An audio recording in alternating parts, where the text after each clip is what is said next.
Hi, everyone. Welcome to the show. I'm Dr. Nicole, and on today's episode, we're talking about how the food industry has impacted children's health. It's a subject I'm passionate about.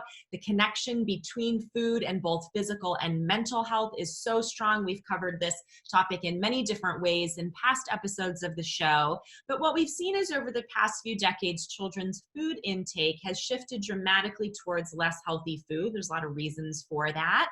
And it's had significant consequences for their health. I was excited. Last year, I came across a blog that focuses on this topic called The Lunch Tray. It's written by Bettina Siegel, and she focuses on the many different facets of this problem. So when I found out that she had a new book coming out, it just came out in the last month, called Kid Food, The Challenge of Feeding Children in a Highly Processed World, I knew that I wanted to bring her on the show to talk with us about what's in the book and how we can all be more informed as parents. So let me tell you a little bit about Bettina. She's a nationally recognized writer and advocate on issues relating to children and food policy. Her reporting and opinion pieces have appeared in the New York Times, The Guardian, the Houston Chronicle, and Civil Eats, as well as her own widely read blog, The Lunch Tray.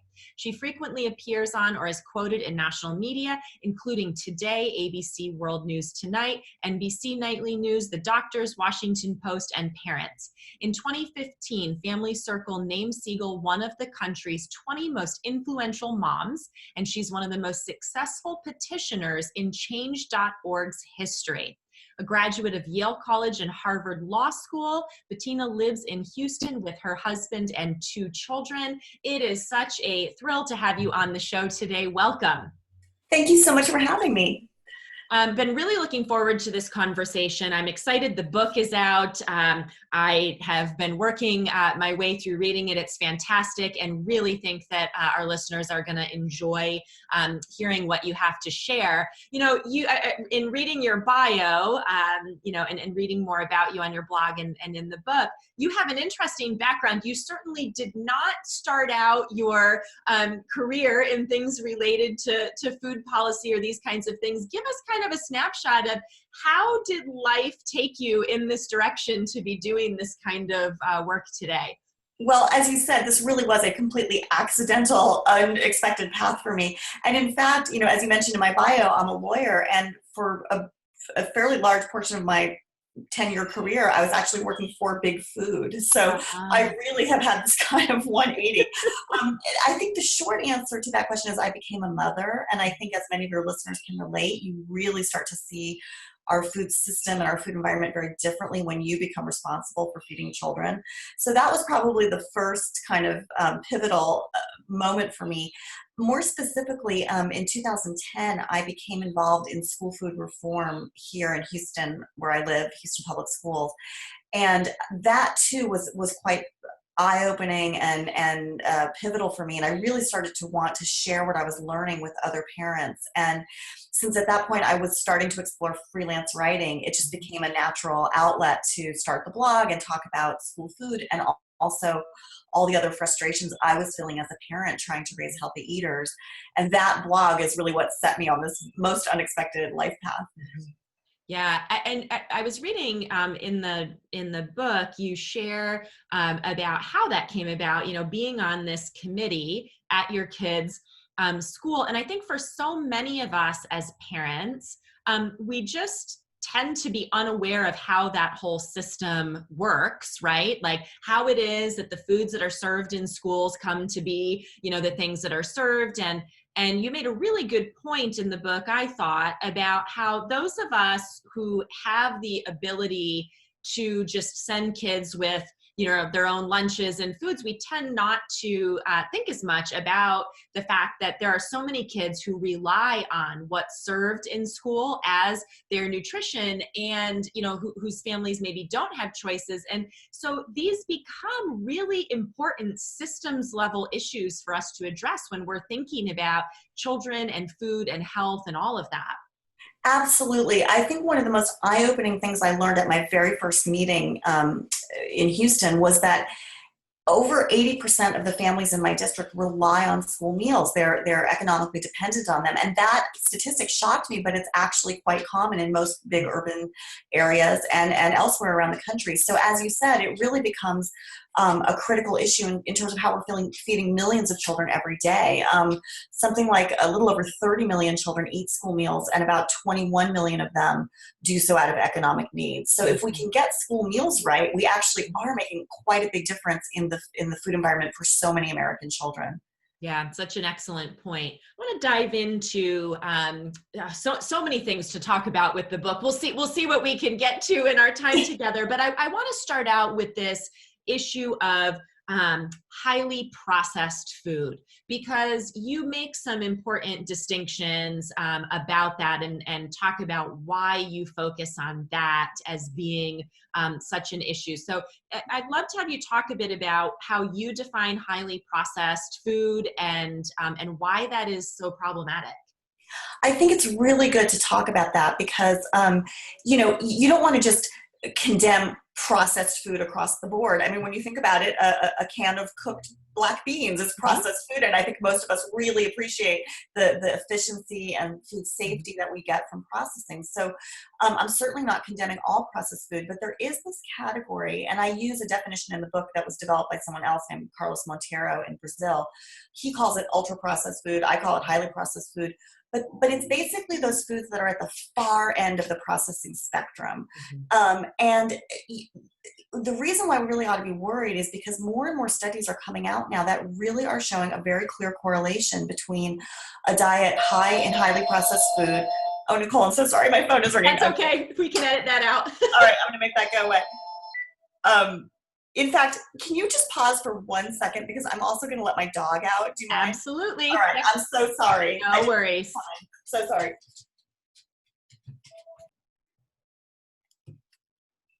Okay, great. Okay, so I think it's really important that we do get our terms straight. I think it would not be appropriate to condemn all processed food. A good example is like bagged salad greens or canned beans. Those are processed foods that actually help us eat healthier because they're so convenient. So in the book, I'm careful to use a definition of what I call highly processed food. Other people call it ultra processed food. And it's really those foods that are at the far end of the processing spectrum. They typically have 5 or more ingredients. Some of those ingredients are often themselves industrially processed. And the reason why we should care about that portion of our, of the foods available to us is because there have been a growing number of studies that actually have found a clear correlation between diets high in ultra-processed food and all kinds of diseases, chronic disease, even just overall early mortality. And then there was another study that came out in the last few months that was fascinating, in which a researcher named Kevin Hall had a group of adults live in isolation for a month. And for 2 weeks out of the month, they ate a mostly whole diet. For the other 2 weeks, they ate a highly processed diet. But the really interesting thing is those 2 diets were matched on a nutrient level. So the calories were the same, the fat was the same. And at the end of the day, when the adults were eating the highly processed diet, they typically ate 500 more calories a day and gained 2 pounds during those 2 weeks. So that is it's a small study, but a really intriguing finding that I think just provides more evidence that we really ought to be cautious about how much of this highly processed food we are eating and that we're feeding to our children. Yeah, that was such an interesting study that really does spotlight that it's not just about calories or about how much food. We really do need to be thinking about the quality of the food and what's in the food. And I think this idea of highly processed is an important area to focus on. As you said, as a parent, I buy the, bagged carrots, or as you said, the salad, there's things like that make eating healthy convenient. But when we look on those labels, we're seeing the ingredient of carrots or black beans. And you're talking about these highly processed foods where we look at the ingredient label and there's just this laundry list, many things that we can't pronounce, things that clearly are chemical additives. And so that really, I think, is an important thing to hone in on. And it allows people to distinguish, right? Because that's one of the challenges is parents go, well, what do I even feed my kids? How do I figure out, what's going to be okay and what's not? And so I think defining what highly processed means is helpful. Yes, definitely. So, you focus on this in the book and you focus on it in relation to kids. I mean, the reality of it is is such a high percentage of people, adults included, walking around not eating anywhere near what we might consider a healthy diet. You focus specifically on children. I'd like to have you talk about that.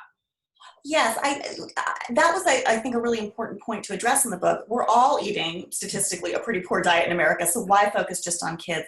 And I think there are a lot of different reasons. I mean, first of all, just physiologically, children are growing and they're growing very rapidly. And so obviously what we feed them is going to, by necessity, have some impact on their growth and long-term health. Psychologically, children are different from adults. And I think that's really important when it comes to food marketing. We are all susceptible to food marketing, or companies wouldn't spend the money on it. As much as we think we can resist it, it's obviously very powerful and effective. But when you're talking about children, and especially young children, it's really a whole other ballgame. They literally don't have the cognitive ability to even understand what advertising is at a young age. They don't get that they're being persuaded. And in fact, at a really young age, they can't even distinguish between commercials and the rest of what they're watching. Mm-hmm. So children are really sitting ducks for marketers, and they are just absorbing what they learn. And what's so troubling about that is food and beverage companies are collectively spending close to $2 billion every year just to market to children, on top of all the other billions they're spending to market to us. And we know that the vast majority of the foods and beverages that are being advertised are not healthy. Only a tiny fraction are healthy. So that's another reason to worry specifically about children. Another issue is the fact that children's food preferences are being formed in childhood. And so what we feed them in those early years really can, unfortunately, influence their long-term eating habits. And then I go through other issues in the book where kids are specifically or particularly kind of in the crosshairs, like they're consuming more sugar than adults are. As much as we're overeating sugar, they are really getting bombarded by sugar. They tend to be given juice, much more frequently during their day than adults would get juice. And that's an issue related to sugar, and just all kinds of things like that. So I think there are just many, many reasons why children particularly are worthy of our concern and our care. Yeah, I would agree. And for me, what I see is that when we can start to help children make shifts, when we can do things that impact kids, that's being a bit more proactive, starting to get ahead of the problem, because those children then grow into adults who make different choices and then raise their children in healthier ways. So, I think it is so valuable to focus on these things in relation to children. And as you said, so much research has come out now, and more all the time, linking eating these heavily processed diets to not just the physical health issues of things like obesity and diabetes, but mental health issues, and brain functioning too, everything from learning problems to anxiety, depression, those types of things. So to really look at this for kids to help get them on a better track to being more proactive about this stuff, I think is so important. Absolutely. Yeah. So you write about so many fascinating things in the book. You'd already been doing this work and really, understanding a lot of this prior, but I'm curious, what were some surprising things you learned in writing this? Did anything stand out to you as like, wow, I didn't know that, or wow, that's something people really need to understand? Well, one thing that really surprised me and troubled me was, we have the statistic that 1 out of 3 children today are overweight or obese. Yeah. So what I really want to know is, well, what's going on with the 2 out of 3 children who are of normal weight? Are they doing fine? Are they okay? And it was actually not that easy to kind of quantify, like, what is, how can we evaluate the diet of all American children? But I found this study that the American Heart Association had done in 2010, and they looked at federal dietary data of kids aged 2 to 18, and they compared what they were eating to it's called their healthy diet score, which has 5 measures on it. And, to hit all 5 measures and have an ideal diet would be hard for even adults. But to have an intermediate level diet, you only had to have 2 of these 5 factors. And on that basis, 91% of children had what was considered a poor diet, and only about 9% had an intermediate diet, and then just a teeny fraction, like half of a percent, had an ideal diet. So that was really troubling. And I actually went back to the American Heart Association and said, well, school meals have improved since then. Maybe, is it better now? And in fact, the new data that they had was pretty consistent. So the bottom line is, children in America are not eating well, regardless of whether that's producing excess weight. And I think that is something that was very surprising and troubling to me. Yeah. And I think that is an important distinction, because oftentimes people equate, healthy or unhealthy eating with weight status, right? And people will say, well, my kids aren't overweight, so it's okay. And it's like, the quality of what we're eating impacts a lot more than just a number on the scale, than just the weight category that our kids fall into. And so I think it's really valuable that you asked that question and went back and looked at that, because certainly it's about more than just whether our kids are obese or not. Exactly. In fact, I very consciously waited until chapter 7 of the book to even mention the word obesity. And the chapter is called Bigger Than Obesity, because I think, just as you said, I think we get very distracted by weight. And I don't mean to minimize the very severe health crisis that is the childhood obesity epidemic. But I think then we might give kind of a free pass to everything else, and that really isn't appropriate. And so I interviewed a lot of experts in that chapter about, just as you mentioned earlier, how might diet affect behavioral concerns, attention, mood, sleep, and also there's this issue of having fat internally. So you may appear lean, but internally, if you have fat on your organs, as you I'm sure know, that has all kinds of severe health consequences. Yeah, it's such an important point that a child or an adult can look healthy. Can you look at them and you say, well, that person's not overweight, but that doesn't mean that they don't have excess fat, particularly around organs and things on the inside. And a lot of people don't realize that. Yeah, exactly. I want to circle back to you started to touch on issues with the food industry, the highly processed food industry, the issues of advertising to kids. I find this such a frustrating issue, but both from the standpoint of a professional who works with families and kids around these issues, but also as a parent of 4 kids myself.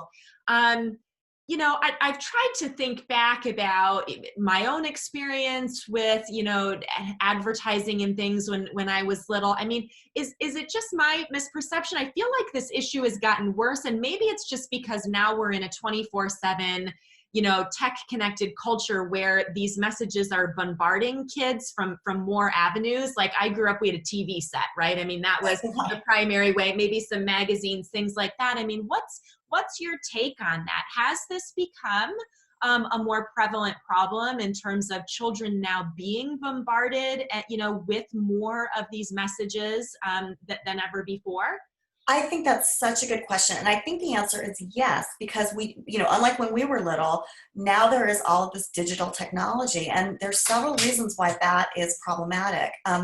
First of all, it's much cheaper, which means that companies can more effectively bombard your children for, they get more bang for their buck than they do when they advertise on television. And that's not to say they're not still advertising on television and doing all the other things they did when we were kids, like characters on product packaging and in-store displays and all, toys in fast food meals and all those other ways they kind of grab kids' attention. But right now we've got these digital technologies, so children are being reached through their smartphones and their smart pads. And another reason why that's really problematic is, as we know, parents cannot monitor what's going on their kid's phone the same way you could walk past the TV or be watching TV with your child. And so they know that this is a very effective way to reach children, bypass parental oversight. And then a third reason why digital technology is really problematic is because it's very immersive. So kids can often be interacting with a brand for a long period of time, like in a game, or they might not even really understand that it's advertising. Like when they see an influencer in their social media feed, touting a particular product, that is very powerful, and they may not even understand that that's advertising. So I absolutely agree with your premise, which is I think this problem is worse than it was when we were little. Yeah, and you believe that this is such a big problem. I mean, you really are an advocate for a ban on junk food marketing directed at kids, right? Absolutely. I think that when parents first hear that, it's like almost outlandish. Like, what? They're not going to advertise to my kids. Like, we're so used to it. We're so used to our kids being bombarded. We're used to being pestered by our children in the supermarket. It's just part of being a parent in America. And so I really wanted to float the idea that, this could be banned. And I give an example of Chile, which recently passed legislation which essentially did that. And it's to such a degree that when you walk past, the cereal aisle now in Chile, you will not see Tony the Tiger on the box of Frosted Flakes. They've taken it to that level. No cartoon characters on the packaging, no advertising to children.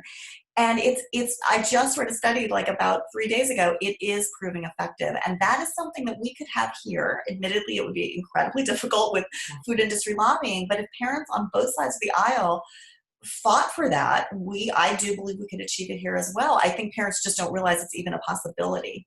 Mm-hmm. I think that's so true. We've just become so indoctrinated to this is just part of our culture. This is how it is, that it doesn't even strike people that, oh, we could, make changes with that. And that's something I use with older kids, and adolescents in talking about these issues, because when they understand what's going on with that, teens especially, really get sort of aggravated and frustrated. Like, oh, these companies are trying to make my decisions for me, are trying to, influence me. Like, I think talking about these things, especially with older kids, is really valuable. Help them, open their eyes to what's going on and how they may be influenced by these things. I could not agree more. I am a huge fan of what I call inoculation, which is exactly that. It's just like we did with tobacco. When you show kids, even little kids, grade school, let's say, and certainly teenagers, how the industry is manipulating them and how the industry is very much profit motivated and it's at the expense of their health, it really does open their eyes, and it really can reduce the power of that advertising. And so I give some examples in the book of various campaigns that have very effectively done that. There have been studies that show that kind of messaging is very effective, particularly with teenagers. Yeah, having the conversations, I think, are so important. So we recognize that big food industry, the highly processed food industry, plays a huge role in this, right? In terms of what our kids are exposed to, what they see out there. You mentioned influencers. I think that's a big issue now too. What kids see other kids and people they idolize eating and drinking. But, it's not just the processed foods industry, and you're real clear about that in all of your writing too. I want to shift the focus and talk about how schools impact this, because, we started out talking about the school food programs, school lunch, school breakfast programs, those kinds of things. But as a parent, I find that there's ways that these food issues creep into schools that go way beyond just what's served in the cafeteria. And I've had my own frustrations, and many of the families I work with have had frustrations over the years with trying to instill healthy ways of thinking about and understanding food in our kids, sending food that's healthy, only to feel somewhat undermined by a lot of common practices that go on in schools, even outside the cafeteria, using food as rewards, parties, all of these kinds of things where our kids are being exposed to ideas about and ways of using food and consuming food that maybe really are, directly opposed to what many of us want our kids to be doing. That, I think, was one of the main reasons why I started the lunch tray, was that feeling of, why am I being thwarted by my child's school? And again, it can be stuff going on outside the cafeteria. I actually have a chapter in the book called Just One Treat, where I take a hypothetical child, maybe fourth grader, through her day and show the reader. And the truth is, I don't really need to show parents, because they know this all too well. All the instances in a child's day where they might be offered or plied or sold unhealthy food for all different kinds of reasons. And some of those are don't take place at school. Many of of them don't, but many are in school, just as you said. So there is the issue of candy rewards, which, still persists. It's surprising, but that practice still persists. Unhealthy holiday parties and birthday parties. The whole idea of birthday cupcakes, there could be a lot of kids having a birthday in an overcrowded classroom. And if they all bring in a sheet cake or cupcakes, that adds up. I talk about junk food fundraising, which is still an issue in this country. Right. And the Healthy Hunger Free Kids Act, which is the legislation passed during the Obama administration to improve school food, it actually essentially bans junk food fundraising, but then allows schools to create states to set up any number of exempt days when junk food food can be sold. And so some states have said, no, we're never going to, but many states have just used that loophole to the fullest, and junk food fundraising is still very much a reality in those states. And it's just really unfortunate, because that is just another way that kids' diets get undermined. And it also is bad because it makes it harder for the school meal program to serve healthier food if junk food's being sold right down the hall, Yeah, excellent point. And I think, the issue about food as reward, I don't think that parents realize how often this goes on. Yes. And particularly, children with more significant developmental disabilities, behavioral impairments. Many of these children are in classrooms that are set up around reward and punishment kinds of systems to manage their behavior, which that's a whole nother conversation about the lack of effectiveness of that in general. But something for parents to be aware of, food and candy reinforcers are very common. I see many kids still who come into my clinic who day in and day out, one of the mainstays of behavior management that's used in those classrooms is the rewards of the Skittles, the M&Ms, the Goldfish crackers, the Starburst, the chocolate chips, all of this stuff, to the point where several years ago, I had an elementary age, a second grade age child with an autism spectrum disorder who was in a program where these reward systems were used. And his parents came in after just 6 months of him being in that program. He had become very, very overweight. His behavior was off the charts. And when we looked at what was going on, it's like, because ever since this child entered this classroom, he has been fed these highly processed, high, refined sugar, high fructose corn syrup things all day long to manage his behavior. How could he not now be struggling also with issues of weight and, the mental health concerns of that? And I just think that often parents are not aware of how prevalent that practice is, particularly for kids with behavioral concerns, with developmental disabilities. One thing I'm learning since writing the book and doing interviews like this is people will say things and I'll be like, oh, I wish I'd included that in my book.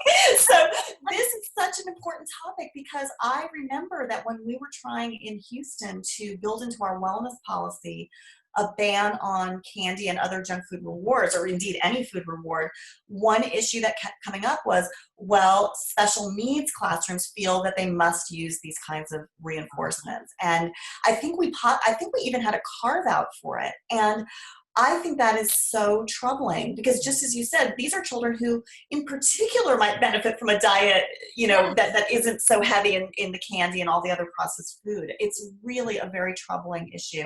Even my own children, when they had speech therapy, yes, we had a speech therapist who would constantly reward them with candy or have them use unhealthy food in manipulating their mouth, like pudding and things like that. And it was driving me crazy. So that is such an important topic. I'm glad you raised it. Yeah. And you have a wonderful section in the book where you talk about this. I had read this previously on your blog, but this food in the classroom manifesto, this list of things that many of us as parents just really want people in the schools, teachers in classrooms to be thinking about and not doing as it relates to feeding our kids. Yes, I'm not kidding when I say I pounded that thing out in about 15 minutes because I Yeah. was so fed up at that point. Yeah. As I make very clear in the book, I'm not some kind of food cop. I love sharing sweets with my kids. Yeah. I wouldn't mind them having a dessert every day, but it was starting to become so oppressive. They were getting treated at school so often that I just couldn't take it anymore. And I did pound out this manifesto, and it turned out to be very useful. I think, I can tell, hundreds of parents have downloaded it, and they use it as a discussion point, or a starting point for discussion in their dealings with their school. And it's just asking schools to think about these practices. Totally apart from the nutritional concerns, there's research that I'm sure you're familiar with that shows that you really change a child's relationship to food when you start using it as a reward. Yeah. So it's just troubling for so many reasons. It really is. Absolutely. We did a recent episode on the show about just that, the emotional issues that we set up in kids around food, and this idea of using food as a reward, using it in ways that are associated with, aspects of performance, and just how problematic that is, aside, apart from the very real nutritional concerns. So Exactly. just so many issues there. And again, just as we were talking about, raising these issues with kids, having conversations. We need to be having conversations lots of places, right? We need to be having conversations with our kids' teachers, with the school systems. We just need to be talking about this stuff more. Yes. So I had, several different goals for kid food. And the first is just to kind of validate parents, educate them, support them. I know parents are busy. I used to have little kids. Right. You are pressed for time, and you're just doing the best you can. And so I have information in there that I hope just helps parents along. Information about picky eating, information about decoding confusing health claims on products.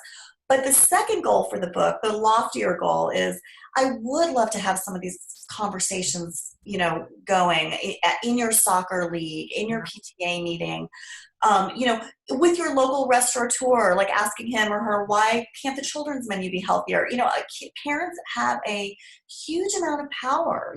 We are an untapped source of power on these issues if we band together and if we have those conversations. And so I have a chapter that's just 14 rules, for good advocacy when you want to have those kind of difficult conversations. And, so again, that's my secondary and kind of higher goal for the book is to let's be talking about these things. Let's try to shift the culture as much as we can. But I think that's one of the things I love most about the book is that you focus on two levels. One is you give parents some practical things that they can think about in their own life with their kids related to food, but then you also, on a more macro level, provide tools and information for how to address this in a way that goes beyond just what we're doing in our homes, which I think is wonderful.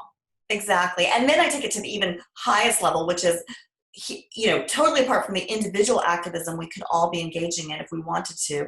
Then I offer like 4 really big policy shifts, the kind that would take Congress.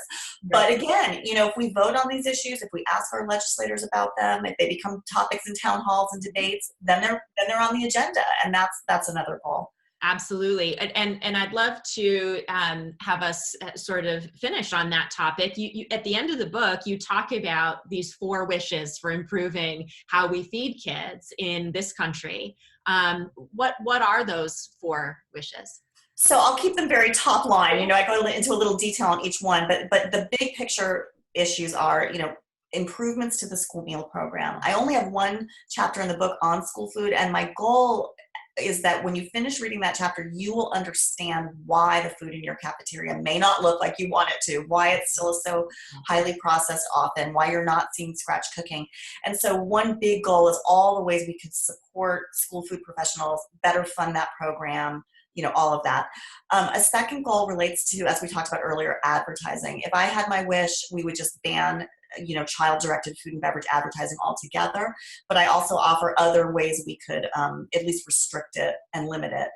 Another goal relates to how products are marketed to parents. I think one driver of children's unhealthy diet is the fact that parents may think they're doing a great job when they pull off the shelf in the supermarket a highly processed product that's plastered with health, nutrition, ingredient claims that mislead them. They think they're doing a good thing for their kids, and in fact, they're not, So that main topic is all about how we could make that labeling more reliable and less confusing and less misleading for parents. And then the final goal is one we also already touched on a little bit, which is, how could we get kids themselves to own these issues? So inoculating them against advertising, teaching them about cooking and nutrition, which we really don't do a very good job of anymore in our schools, and just other ways we can get kids kind of on board with their own healthy eating, because ultimately we can shape the environment as much as we can, but they also have to understand essentially what's at stake and how to navigate that environment. Absolutely. Couldn't agree more. The book is called Kid Food: The Challenge of Feeding Children in a Highly Processed World. Bettina, where can people find the book, and where can they go to find more information about you and what you're doing? They can find the book on any online bookseller, Amazon, but also the IndieBound and all of them, and in many bookstores around the country. And they can visit the Lunch Trade for my regular blog. And then I have a website, bettinasiegel.com, which is specifically about the book, if they want more information. Fantastic. We'll make sure to include all those links in the show notes. Highly, highly recommend this book. Encourage you to pick up a copy and read more about all this for yourself. Really great work with the book, Bettina, and thank you so much for spending time with us today to talk about it. Oh, it was such a pleasure. Thank you for having me.